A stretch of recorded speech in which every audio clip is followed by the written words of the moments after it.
Hey bass players, your time has come. Fender Studio Pro now has bass amps built in. There are two new amp modeling plugins. One is called Mustang Native, which is for guitar. The second is Rumble Native, which is for bass. The layout of the plugins is almost identical, except one has bass amps, the other has guitar amps, and they both have a whole bunch of stomp boxes you can use to dial in almost any tone you can imagine. Let me show you how it works. Bass guitar is interesting because you can just record it direct and that can work in the mix. I've never had that happen with electric guitar, but I have found over the years direct bass, cool though it may sound, I almost always want something more, some grit, some growl, some extra character. And up until now, I've had to use distortion plugins or something like that to create that sound. But now we've got full-on bass amp models that we can use.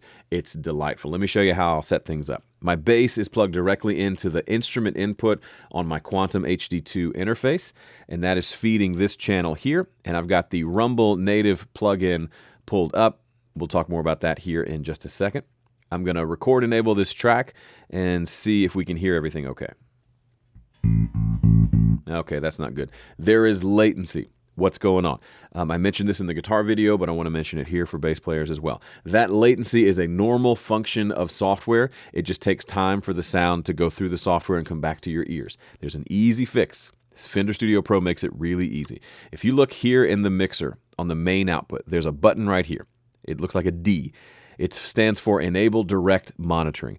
When I click that and it goes green, it automatically configures Fender Studio Pro to go low latency mode. So now I can hear everything without any of that latency. So let's try that bass again.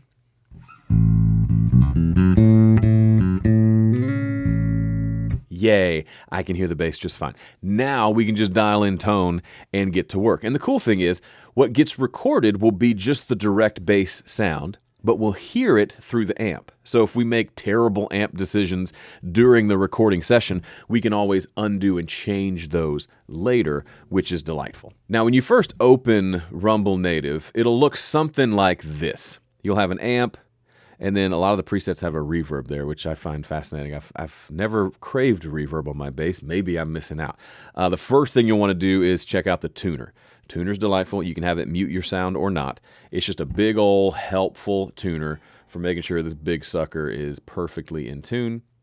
I like this tuner a lot. Once you're in tune, hit the back button, and now you're ready to have fun. The main thing you want to pay attention to is, first, is this list view allows you to see all the presets. So these are all the presets that come included. Check it out. There's a whole bunch. If you're a preset kind of person, you're going to have a lot of fun going through these. But if you want to build one from scratch, you can do that down here. There's also a favorite section. If you find presets you really love and you want to return to them quickly, you can do that here. You can even set up set lists, which we're not going to talk about here. All right, let's go over here. Let's just find an empty one. And let's build a bass tone from scratch. So if I double click this, it opens up this. And the default view for both Rumble Native and Mustang Native is this view that gives us this studio preamp. If we just click on it, we can see this is basically just a preamp with a 3-band EQ on it. Now, for guitar, this wouldn't be very good, but for bass, this could actually work just fine. Let's see what that sounds like.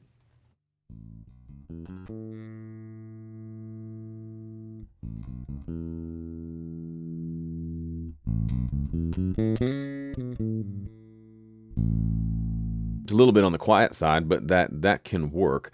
But I don't want just a subtle tone. I want to like go nuts with some guitar amp settings. What we can do is while this is open, we just click replace and it pulls up all of our amps. And we just have to scroll and we can see everything. And the cool thing is, whichever one is in focus here is the one we're going to listen to. So we can audition a bunch of different amps before we confirm it and start dialing in actual settings, which makes it very fast for finding the right amp for the job. So this Super Bassman probably is going to be the one. One thing I'm noticing is the bass is still pretty quiet. I want a little more juice out of it, and so that tells me with guitar, I like to leave the preamp all the way down on my interface because I like the way that sounds. It works well with guitar amps. With bass, I'm finding most of these sound pretty quiet. So I can either try to turn up the input in the plugin, or I could just turn up my preamp on my interface. I'm going to do that.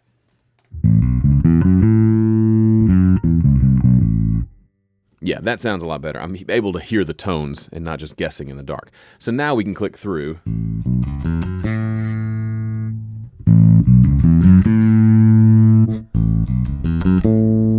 This one's actually interesting. It behaves more like a tube preamp. So I've done a lot of sessions here in the Nashville area where sometimes the bass player just brings in a tube amp or a tube preamp or just plugs directly into a cool preamp, and that's his tone. That can be kind of cool.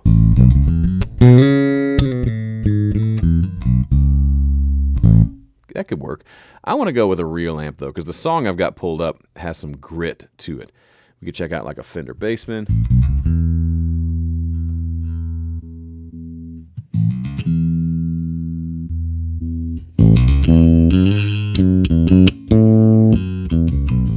Yeah, I like that a lot. But you can just find the one that you love. Let's go with the Bassman and see what kind of controls we have. Volume's all the way up. Let's pull that down. Let's kill that treble a little bit.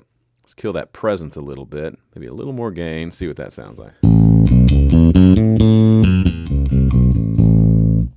That's kind of cool.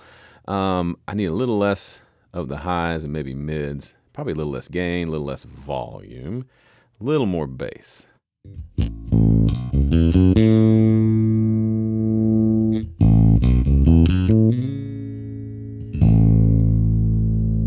I mean, to me, that's super passable. And if I want to go gritty, we can crank the gain, maybe bring the volume down.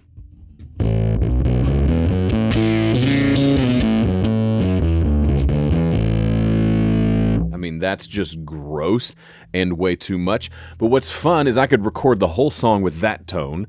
If it makes me happy, then I could come back and find the better tone later. I don't love working that way. I'd rather dial in the tone on the front end while we're playing, but we always have that option as a backup. Now, for a lot of bass players, just the amp and they're good to go, but some bass players like effects, you've got a bunch available to you.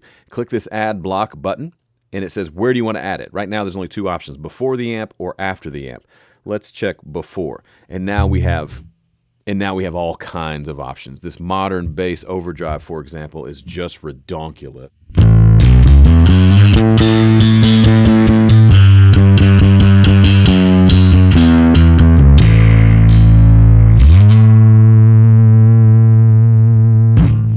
I mean, you can have fun for days. Let me go back. Let's replace this. We can go mess with fuzz, because I love some fuzz on bass sometimes.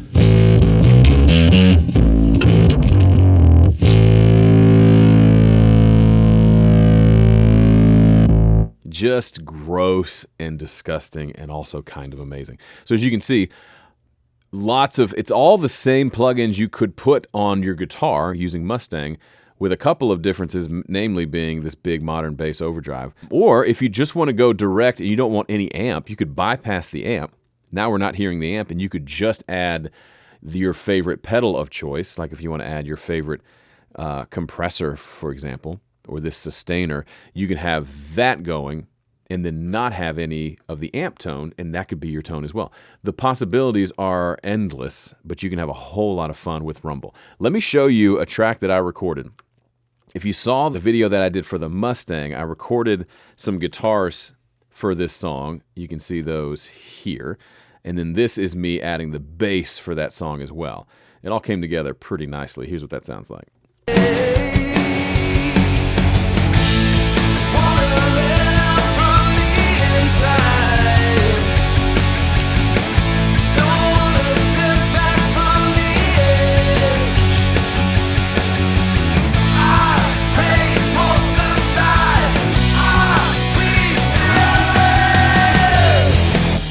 Just lovely. Here's that bass.